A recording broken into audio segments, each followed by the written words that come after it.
Started. I'm going to do a quick introduction of Jim Belden, who is the Managing Director of Belden Energy Solutions. He's been working with the Village of Westmont for the past year on different electric initiatives with the Village, and he's here to talk tonight to give us information about the upcoming referendum, which is going to be on March 20th in regards to electrical aggregation. And so Jim's going to do about a 20-minute presentation, after which we'll do Q&A. Thank you. Good evening, everyone. Before I begin, I also want to introduce a gentleman behind me, Emmett George from Energy Choices. Emmett George has also worked on the village aggregation projects. Most recently, we completed a community aggregation project with the village of Oak Park. And Oak Park went effective just a couple months ago, January of 2012. So the village has asked me to put together some information about this electric aggregation, the votes coming up on March 20th. And I assembled a few slides so that everyone could have a better understanding and awareness of what this is and what it isn't. What I'm going to discuss is provide a general overview of the electricity system as we know it, talk about electric choice, which is the deregulation, as we call it. What is electric aggregation, the key dates of this process, answers to some of the frequently asked questions, talk about what else can be done besides this program to reduce electricity costs within the village, and as well as introduce some of the resources available for the consumer. First of all, it's always good to start out with a simple diagram, and this diagram is courtesy of a utility attorney based in the Philippines. Out of the whole scope of the internet, this was the best thing I came up with. But over on the left, this is the indication of the power plant. This is the power supply portion. From the power plant, the electricity goes through high voltage transmission systems where it comes down to the local delivery system here and eventually gets through the meter through to the house. Now, I'm going to talk about how the traditional utility system has been configured, where all of this is under common control, versus how things have been divided up into supply, transmission, and the delivery metering of electricity. Over on the left-hand side of this slide talks about the traditional utility with what I call vertical integration. And that's where everything is owned by the utility. This was the utility of ComEd maybe 20 years ago, where the utility owned the power plants, utility owned the transmission system, utility owned the distribution and metering, and all the electricity rates were basically approved by the Illinois Commerce Commission. Now, since we went through a law back in 1997, we've restructured the industry. It's still highly regulated, but now we have the power plants that are really owned by third parties. They're not owned by ComEd anymore. They're owned by other companies. Midwest Generation is one of the local companies, or they're owned by the affiliates, which is Exelon Generation, not ComEd, part of the same Exelon family, but not ComEd. The power supply itself is regulated by a new entity called the Illinois Power Agency. And they are the ones who actually go out to the market, procure the supply that is set into the rates of ComEd as we know it right now.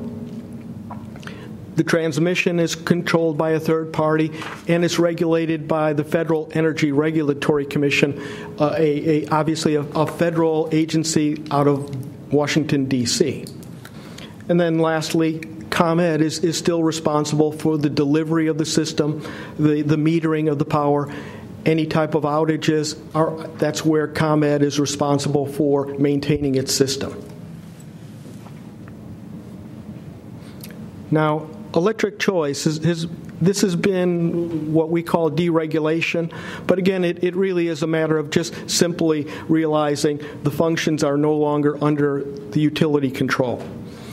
State law has allowed Illinois businesses to shop for electricity for over 10 years. This electric supply service is provided by Illinois Commerce Commission licensed and certified retail electric suppliers. So it's not deregulated. It's very highly regulated, but it's done in a different way than it was 20 years ago. According to the latest ICC statistics, 75% of ComEd's medium and large business customers have switched over to third-party supply since the 10-year period. Residential customers are starting to embrace electric choice, and the switching rates for even the residential classes has dramatically increased over the past 12 months. The February statistics from the Illinois Commerce Commission indicates that out of the 3.3 million residential customers, approximately 9% of those 3.3 million have switched over to third-party supply. So that's a tremendous movement in the last 12 months. ComEd is completely indifferent to whether customers switch to third-party electricity or buy supply through the tariff rates. ComEd supply is provided without market. It's bought by the Illinois Power Agency and is simply a pass-through, similar to how Nicor Gas handles gas rates. Now, electric aggregation. This was created by a state law amended in 2009, allowing communities an opportunity to adopt what's called opt-out or opt-in electric aggregation programs for eligible residents and small businesses. Now, let me stop a minute and say, opt-out is a program where March 20th, referendum passes. The village can then decide everyone who's eligible is part of the pool. And in order to get out of the pool, you have to set notice to opt out of the program. Conversely, opt-in is just the opposite, which means the village says we have an opportunity for village residents to save on electricity. If you are interested, you have to provide notice to accept that offer or opt in. There is a legal process that's included ordinances, referendum votes, the plan generation, the public hearings, and plan implementation. About 20 Illinois communities are currently participating in aggregation programs. About 300 communities are planning a referendum vote for this March in 2012. The major benefits are to provide lower electric costs compared to ComEd, and also to focus on energy efficiency and energy management. Some of the key dates and timelines, starting out with December of 2011, when the Board of Trustees here in Westmont passed an ordinance allowing the aggregation initiative to be placed on the March 20th ballot. Now, in February and March, the village is providing education, issue awareness prior to the election day, and this is part of that process. As we move past the referendum vote, if the vote passes and we move forward with the program, April and May is when the village would draft a governance plan, and this plan would describe the specific service terms and conditions. It would provide notice in the newspapers to hold 2 public hearings regarding the aggregation program, and finally implement the approved aggregation program and select a new supplier. June is when the village could contemplate having eligible customers start flowing electricity under the aggregation plan. Some of the common questions that I've seen is, the question is, am I still a ComEd customer? If I'm getting electricity from another party, you're always a ComEd customer. You're simply buying electricity from a certified electric alternative supplier other than ComEd. A question comes about as to who will bill me and how do I pay. In most cases, the aggregation program will use ComEd as the billing agent, and ComEd will reimburse the supplier. So the residential and eligible small commercial customer would still receive one bill coming from ComEd, the same form and fashion that you're getting your bill right now, and you would pay it in the same form and fashion as you do currently.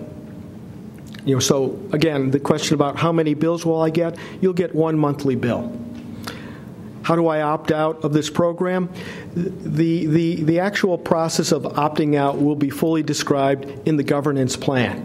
But basically, it's going to be a matter that the village will have mailings, will have notifications, and a resident will then consciously make a decision, a written commitment to say, yes, please do not include me in this plan, opt me out.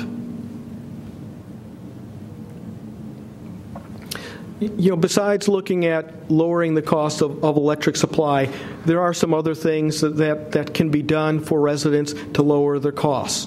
And obviously, the number one point is the least expensive kilowatt hours are the ones that are not consumed. So any way to reduce the amount of electricity that's being used is going to be beneficial. And more specifically, some of the points are trying to use the compact fluorescent lights, the CFLs, or other high-efficiency lighting as a substitute for the standard incandescent bulbs that we use in our houses. Obviously, adjusting the thermostats according to the season or time of day can help out as well by lowering the heating ventilation systems that we have in our houses. Unplug chargers, computers, and any other plug loads when not in use. There's one of the things that we found out from working with Oak Park is the amount of phantom loads that are part of our normal lives. And then lastly, upgrading to higher efficiency equipment. Look for the Energy Star rating when shopping for new home appliances. I'm listing out a couple other sources that are very, very good sources of information. The Illinois Commerce Commission has a website that's known as Plug-in Illinois, and the website is listed here. The state has done an excellent job of taking some very confusing information and putting it into an understandable format. The Citizens Utility Board has also done a very good job, and Cub's Guide to Municipal Electricity Aggregation was just released a few days ago. That's available on the website, and I definitely recommend it for additional reading. And lastly, ComEd. The ComEd website has a source of energy rebate programs, general information, and even utility rate calculators are listed on the website. So it's another very, very good, useful tool for all of us consumers. And then lastly, I just want to post my information if there are any other follow-up questions that I could be reached either by phone or by email, by the email listed here. And with that, I thank everyone, and I'm opening it up for questions. I have a question, just more out of curiosity than anything. If ComEd will still be, taking care of the equipment and doing all of that, billing and collecting, what happens in the case of a resident or a business that falls in arrears? Who then would do the turnoff? Where does that all fit? And that's a great question. And about a year ago, ComEd enacted a program called POR, which stands for Purchase of Receivables. That makes this work very well, very elegantly, because ComEd will continue to hold any type of risk associated with non-payments. So ComEd is no different whether you're supplied by ComEd or you're supplied by a third party. ComEd has the ability to manage the risk of uncollectible or bad debts. So nothing else changes. If you don't pay your bill, ultimately ComEd will go through the process that's laid out in their tariffs, and will either collect money or will take the efforts to basically shut off power. So the difference as to whether you're getting supply from ComEd or getting supply from a third party, there's no difference in how you're going to be treated if an account gets into arrears. Okay. And I think, isn't it, that if you don't pay your bill and you're with another company, and then Commonwealth Edison really takes it over and you're dealing with them at the higher rate? If you may come down to a point where it should be a matter of indifference, because in either case, it's not a matter that the third-party supplier is not going to be collecting his money. He will get his money through the purchase of receivables program. So it's a matter that says if they didn't have that exposure, the third-party supply would say, I'm done with that customer. You're going back to ComEd, and ComEd can serve you at what's called the provider of last resort rate. And as you say, it's going to be at some tariff that's legally available per the regulations. So the system has contemplated bad debt and slow payment, and so there is a very good solution that the market has embraced. Why is ComEd so indifferent to this? ComEd is completely indifferent because if you remember, ComEd is not making any money off of supply, but they are making all of their money, all of their rate of return comes from selling you the delivery service. So the customer charge that you pay, the delivery service, which is on your bill. You look at your bill consists of three components. The top component is a supply, the middle component is delivery, and then the bottom component is surcharges and taxes. But in the old days, Commonwealth Edison was doing all of that and getting all the money. Now they're not, and they're losing or getting less money. So they're not making less money. It's just a matter that they're collecting more from delivery services than what they may have done when they were able to make a rate of return off of supply, a rate of return off of delivery. The Illinois Commerce Commission says you deserve a fair rate of return to collect on your investment, to the upkeep, the O&M, and the traditional rate making that we know for a utility. It's specifically looking at what they are responsible for maintaining and operating, which is the delivery system as we know it.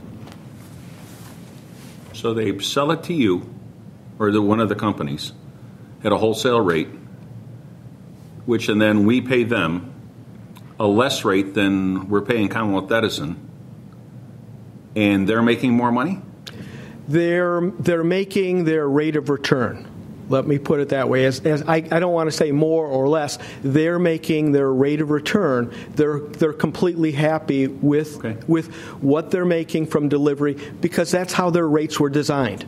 Their rates were not designed to collect on supply. So whether they sell supply at a high price or a low price, it doesn't matter to them. In the same way that this is how Nicor Gas is set up with the gas supply charge. They're not making money if the gas rates are high. They're not making the money off of it if the gas supply rates are low. They're making it off of the delivery service charge that they're providing at your house. Okay.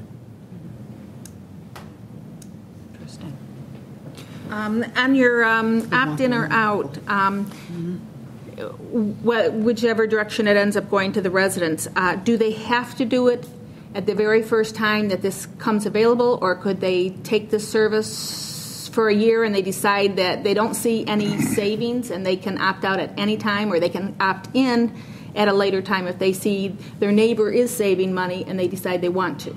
Is there a time span? That's a great question, and those are the types of questions that will really become part of the governance plan. Think of the governance plan as your operating manual. What term you want, what types of provisions you want for people to come into the program, get out of the program, whether there's any penalty for entering and exiting at any time. So those are things that after the vote is passed, the next item is to create a governance plan that would suit the community and would address the issues of how do we talk about in and out issues, whether there are any costs, and a lot of the details that will have to be addressed at that time. So we're asking the residents to vote on something that we don't even have the answers to. Well, the concept is there to say we have the way this has been set up, the sequence, said you can't do anything until you have a referendum vote. You can't put together a governance plan until you have the vote. But you will have the vote, you will draft a plan, you will have at least 2 public hearings to take public comment on the plan before you decide to implement it. So this has worked out well. We went through this in 2011 with the 20 communities. And I have not heard any pushback about the sequence of referendum vote, plan generation, public input, implementation. Can you amend the governance plan? The governance plan is a document that will set forth what you want to do in the marketplace. So there are some things that are going to be determined that will determine the contract terms for the supplier. So, for example, supplier may say, I have no problems having customers come in and out of the program at any time, at no cost to them. And that's what we want to specify in the governance plan. If there is a cost, we'll want to understand there may be some flexibility that will cost a premium. For example, if the community wants to include renewable energy, Oak Park required 100% renewable energy, and as a result, it cost more than a standard type of a supply that did not include that amount of renewable energy. So those are the types of things that the community input will become important. What is important to look at the term of service? How long does the community want to go with a term? 12 months, 24 months? How does the community want to look at issues of renewable energy? Is that an important component?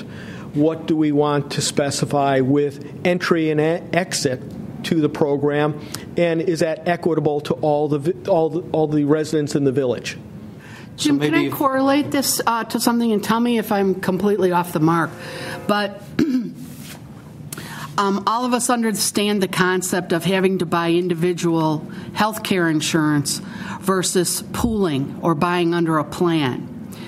And once, if you decide to pool or buy under a plan, your goal is, of course, a better price for each of the members.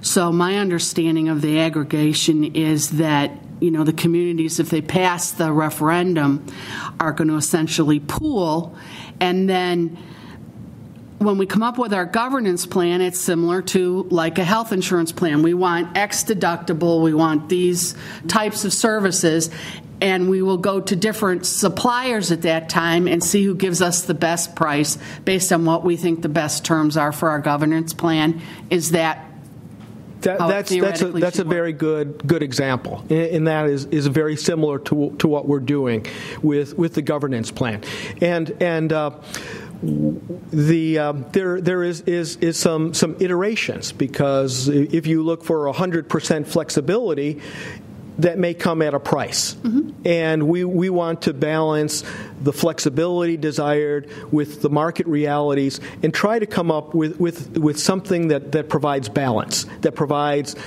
something that says, yes, presumably cost is a very big component. Lowering your cost is a very big component of the aggregation process. There are other things, of course, in it, but that's what we want to do. And we serve as sort of the experts to interface between the village's desires for a particular aggregation plan and what does that mean to the suppliers. Because obviously what we want to do is create the most competition and have the most suppliers interested who will actively and aggressively bid for the Village of Westmont's plan. So essentially what you do is you're like a broker.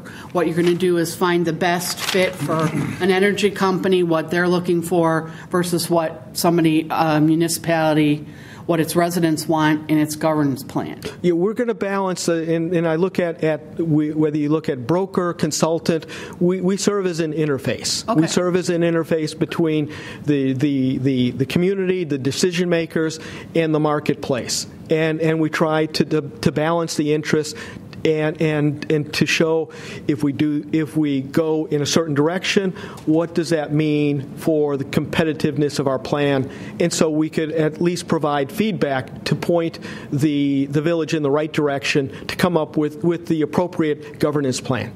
So now the question is, who pays you? The program and how most of the aggregation plans have gone into effect is that there is a component, a very small amount that is provided as a fee that goes into each supply, each kilowatt hour of whoever's in the program. So you could almost say that it's a broker-like fee that goes to the users who are involved in the program. And the fee itself is a very, very small fraction of almost like literally hundredths of a cent per kilowatt hour. Did Oak Park save money with going with renewable versus what they were paying before? Were they still able to save money on it? Yes, they were. The rate, and to give some indication, the current ComEd, what's called the Basic Energy Supply Service, BES service, which is the service that's available to residents, is approximately 7.73 cents per kilowatt hour. The Village of Oak Park, even going with 100% renewable, ended up with a rate of approximately 5.8 cents. So there's still a very healthy delta, very healthy savings associated with that plan.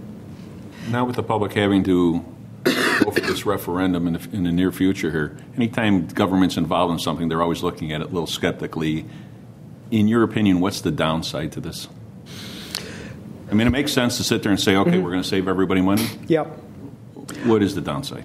I don't know if I would call it a downside. I think it means, and this is something that the Citizens Utility Board had pointed out, that it is something that requires, it's not simply a one-and-done type of a philosophy, but it requires that you have some continuity of what are the expectations after the first term is done.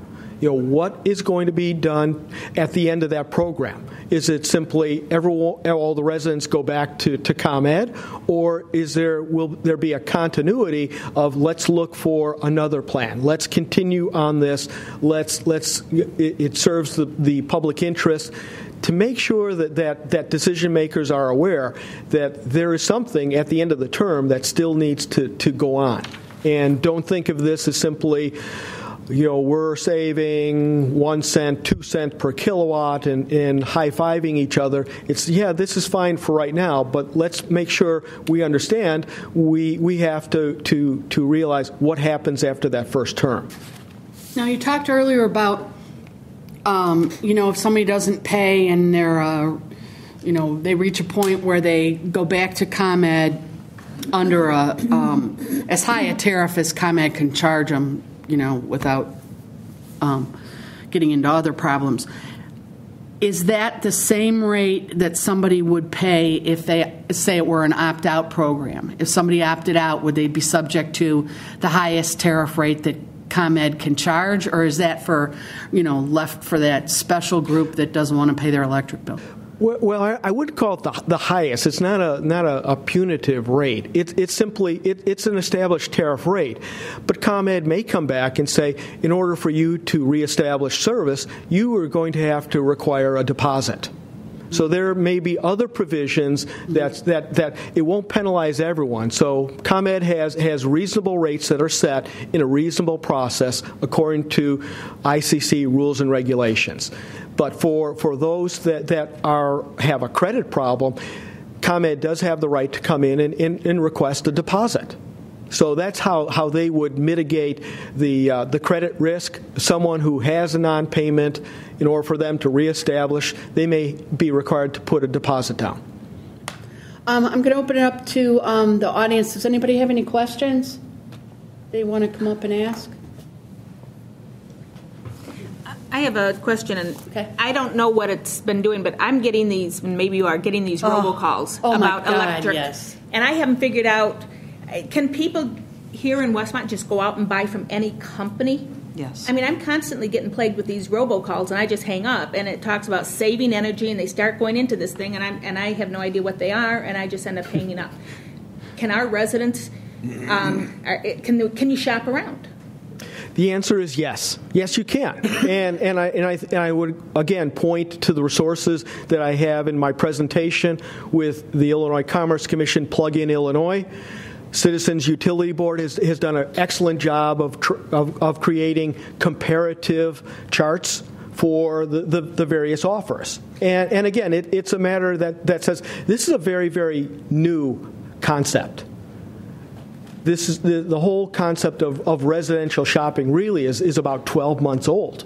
So it has advanced significantly in 12 months. And there are some very, very attractive offers.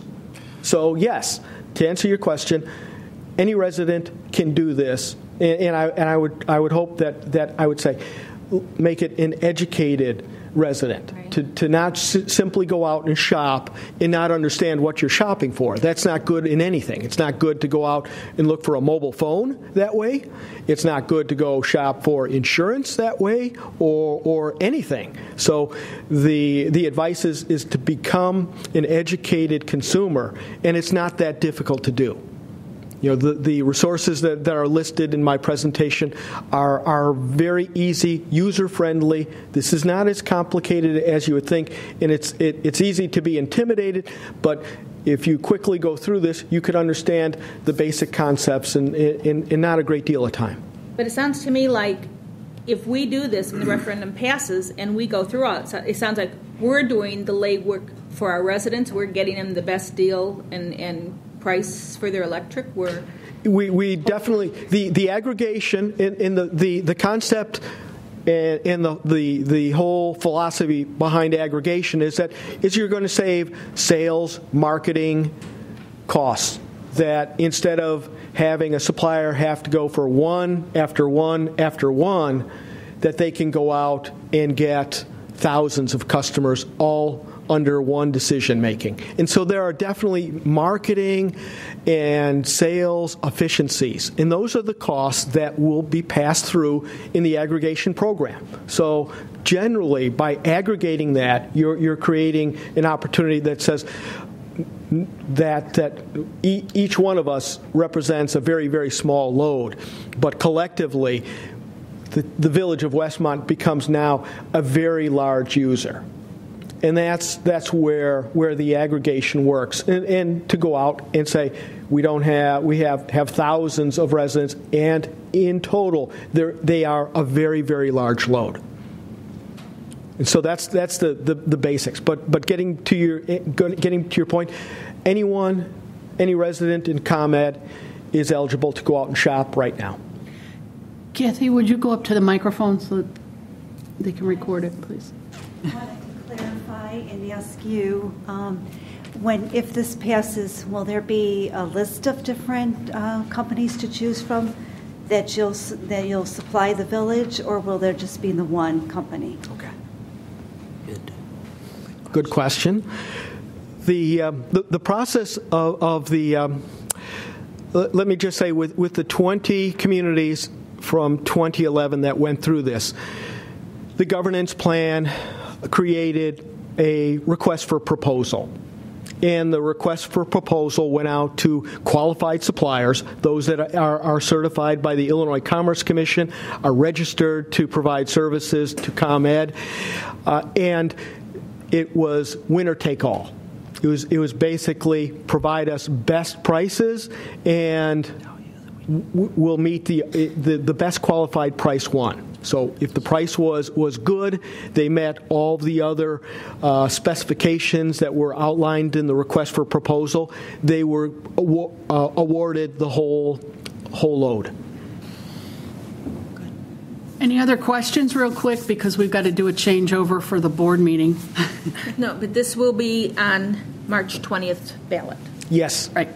And do we happen to know how it's worded on the ballot? I haven't seen. It's been in the paper. We do know how it is. Yeah. I believe it's in the village press release. And it's on the website, too. Website. It's right on the website, yeah. Yep. I don't. Sorry, I couldn't answer that question, though. Thank you, Mr. Belden, for coming out and giving us your presentation and taking all these questions. Thank you very much, everyone. That said, could I have a motion to adjourn So admin moved. and finance? Second, Nero. All in favor? Aye. Get adjourned.